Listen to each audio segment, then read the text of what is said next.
नमस्कार। आज के वीडियो में हम लेकर आए हैं भारतीय अर्थव्यवस्था से संबंधित महत्वपूर्ण प्रश्नोत्तर। भारतीय अर्थव्यवस्था से संबंधित मुख्य बातें जो विभिन्न प्रतियोगी परीक्षाओं में पूछी जाती है। भारतीय अर्थव्यवस्था आर्थिक गतिविधियों का अध्ययन अर्थशास्त्र कहलाता है। आर्थिक गतिविधियों में निम्नलिखित को सम्मिलित किया जाता है: वस्तु एवं सेवाओं का उत्पादन, उनका उपभोग, मौद्रिक लेन देन। अर्थशास्त्र दो प्रकार का होता है: माइक्रो इकोनॉमिक्स, जब अध्ययन एक व्यक्ति या संस्था के अनुसार किया जाता है, और मैक्रो इकोनॉमिक्स, जब अध्ययन बृहद स्तर पर किया जाता है। अलग अलग देशों में अलग अलग प्रकार की अर्थव्यवस्थाएं होती है। इन्हें दो श्रेणियों में बांटा जा सकता है: पूंजीवाद और साम्यवाद। स्वतंत्रता के समर्थक पूंजीवादी है और साम्यवाद है वो समानता के समर्थक है। पूंजीवादी है वो निजी संपत्ति को मान्यता दी जाती है, उसमें बाजार पर सरकार का नियंत्रण नहीं होता, मुक्त बाजार नीतियां और संसाधनों पर वितरण मेरिट के आधार पर होता है। जबकि साम्यवाद में निजी संपत्ति को मान्यता नहीं दी जाती है, बाजार पर सरकार का पूर्ण नियंत्रण होता है और संसाधनों का वितरण आवश्यकता के आधार पर समान होता है। वर्ग संघर्ष के साथ साथ वर्ग सहयोग भी होता है पूंजीवाद में, लेकिन साम्यवाद में वर्ग संघर्ष होता है, तानाशाही शासन व्यवस्था होती है।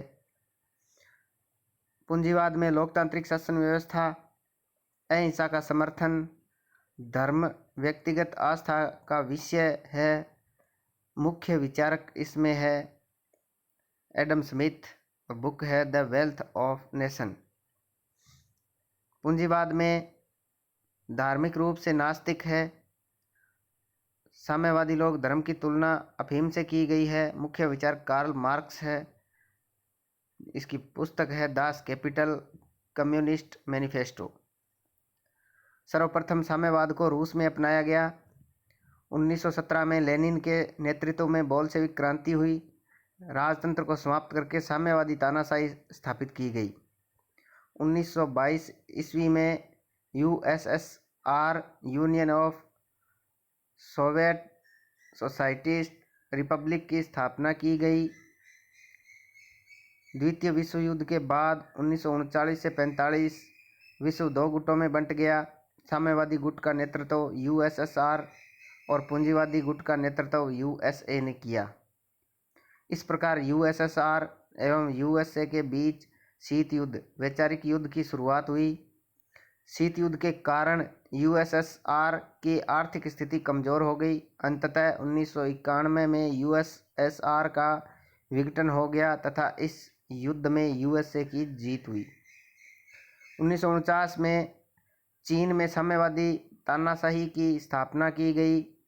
माओ जिंदांग या माओ तसे तुंग के नेतृत्व में इसकी स्थापना की गई। 1978 में चीन में आर्थिक सुधार लागू किए गए तथा चीन ने आर्थिक दृष्टिकोण से पूंजीवाद को अपनाया, परंतु राजनीतिक दृष्टिकोण से वो आज भी साम्यवादी है। अन्य देश जिन्होंने साम्यवाद को अपनाया उसमें क्यूबा, उत्तरी कोरिया, कंबोडिया, वियतनाम और वेनेजुएला शामिल है। भारत में स्वतंत्रता के बाद मिश्रित अर्थव्यवस्था का मॉडल अपनाया गया। यह मिश्रण समाजवाद व पूंजीवाद का था, अर्थात कुछ मामलों में बाजार पर सरकार का नियंत्रण होगा तथा कुछ मामलों में निजी क्षेत्र के द्वारा भी कार्य किया जाएगा। इसमें सरकार की भूमिका सहायक की होती है। मिश्रित अर्थव्यवस्था का सुझाव समाजवाद की ओर था। 1991 ईस्वी में भारतीय अर्थव्यवस्था में एक संकट उत्पन्न हुआ, जिसके बाद आर्थिक सुधार लागू किए गए तथा अर्थव्यवस्था का झुकाव पूंजीवाद की ओर होने लगा।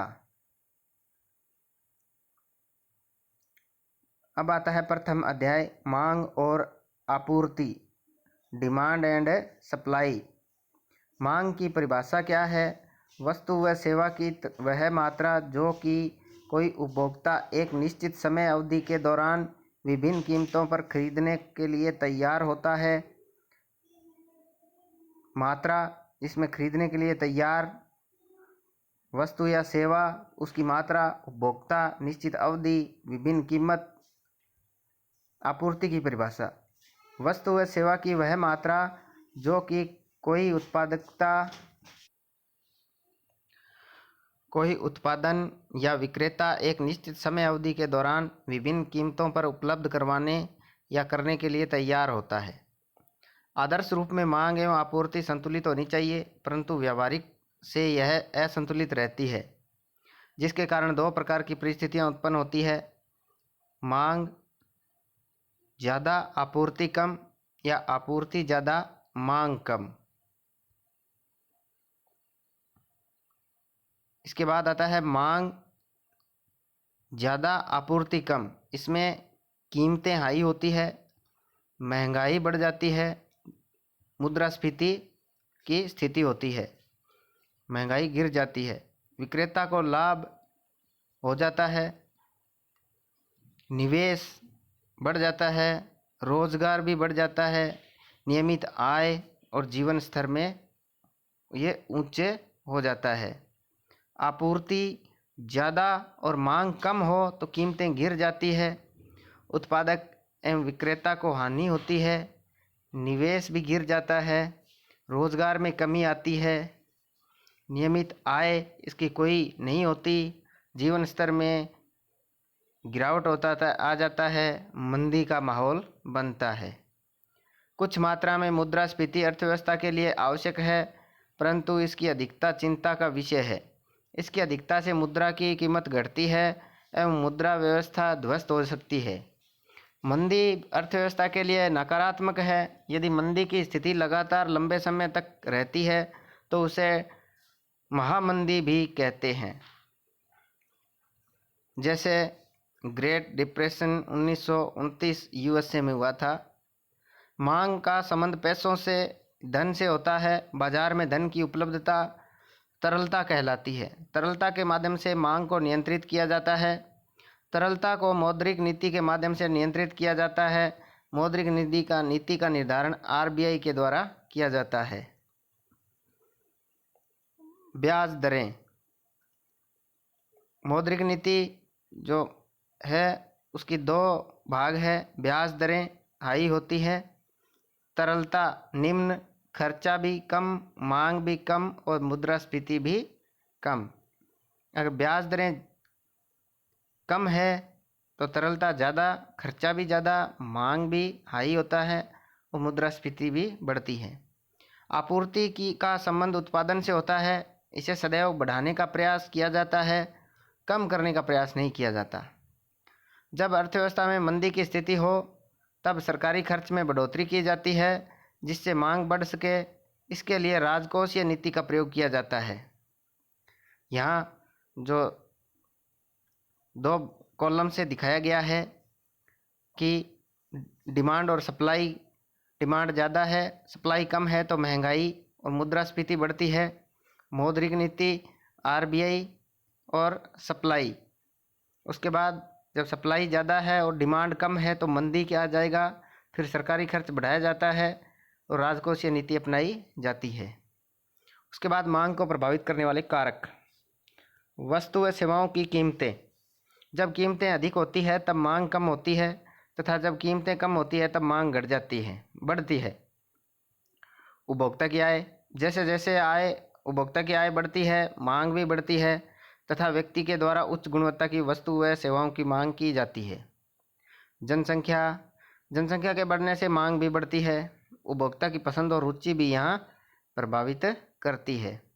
फिर भविष्य की कीमतों के प्रति अपेक्षा। यदि उपभोक्ता को लगता है कि भविष्य में कीमतें बढ़ने वाली है तब वर्तमान में मांग को बढ़ा दिया जाता है, तथा उपभोक्ता को लगता है कि भविष्य में कीमतें कम होने वाली है तब वर्तमान में मांग को कम कर दिया जाता है।